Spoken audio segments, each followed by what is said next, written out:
Assalamualaikum warahmatullahi wabarakatuh dan selamat sejahtera. Bertemu kita lagi pada hari ini untuk belajar bahasa Melayu bersama-sama saya, Cikgu Norma. Apa khabar hari ini? Cikgu harap semua murid cikgu berada dalam keadaan sihat walafiat.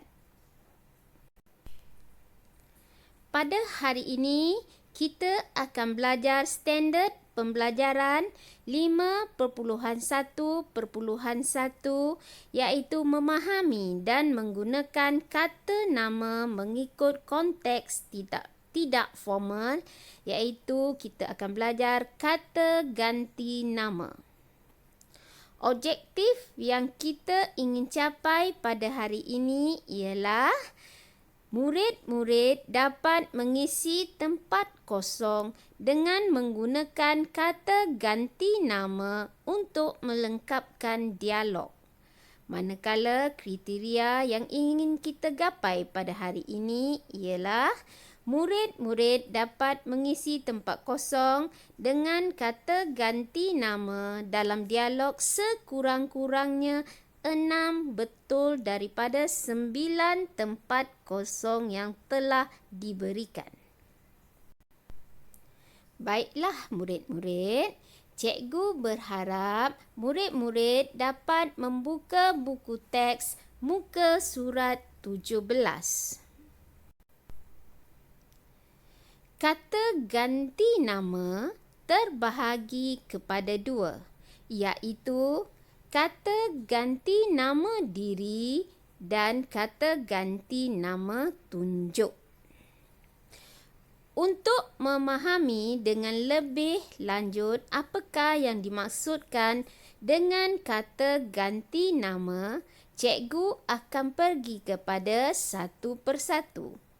Kita lihat dahulu kata ganti nama diri. Kata ganti nama diri terbahagi kepada 3, iaitu kata ganti nama diri pertama, kata ganti nama diri kedua, dan kata ganti nama diri ketiga. Kita lihat dahulu kata ganti nama diri pertama. Maksud kata ganti nama diri pertama ialah menggantikan nama orang yang sedang bercakap, ataupun dengan kata lain menggelarkan diri orang yang sedang bercakap. Sebagai contoh, kata ganti nama diri pertama ialah saya, aku, kami, kita, hamba, patik dan beta. Penggunaan kami dan kita merujuk kepada ramai ataupun lebih daripada seorang. Manakala beta, patik dan hamba merupakan bahasa istana. Patik kita gunakan apabila bercakap dengan raja.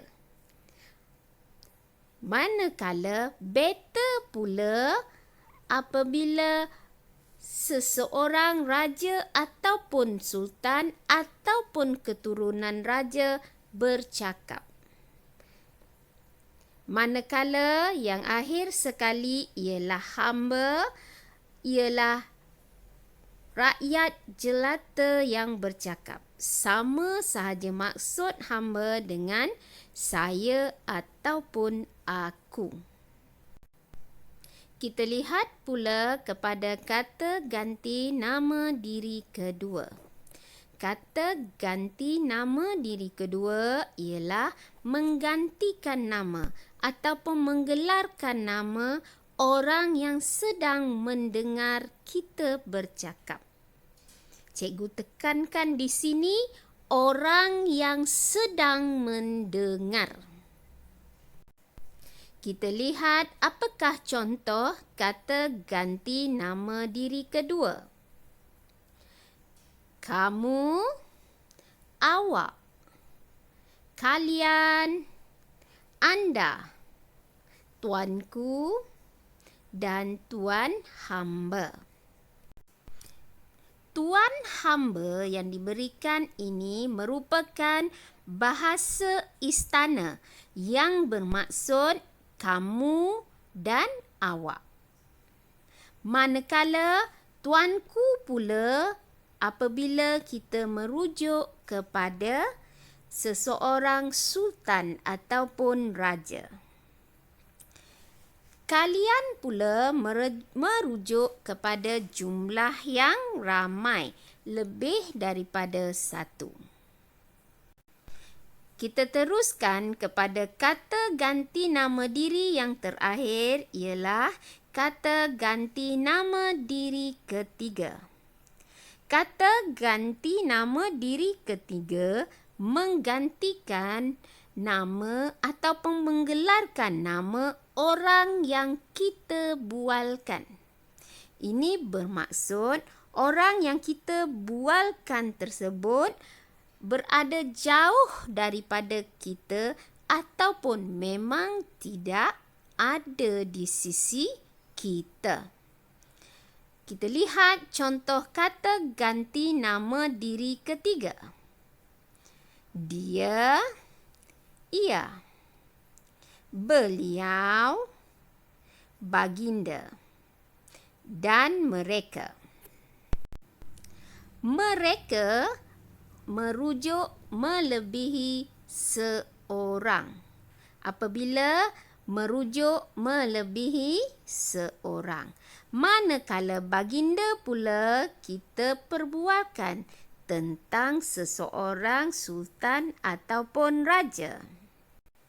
Di sini juga cikgu ingin menerangkan perbezaan penggunaan kata ganti nama diri ketiga dia dan beliau.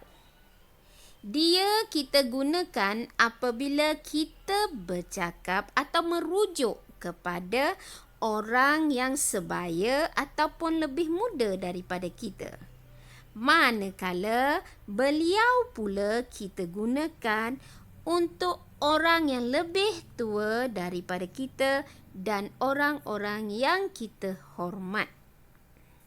Boleh faham murid-murid? Seterusnya, kita pergi pula kepada kata ganti nama tunjuk.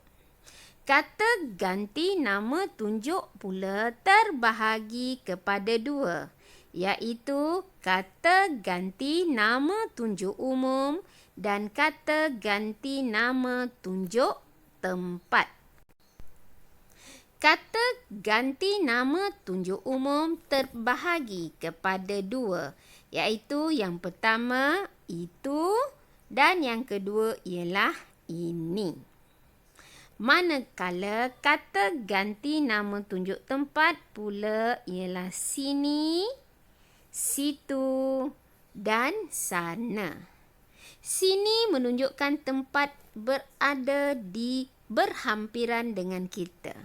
Manakala situ merujuk kepada tempat yang agak jauh daripada kita.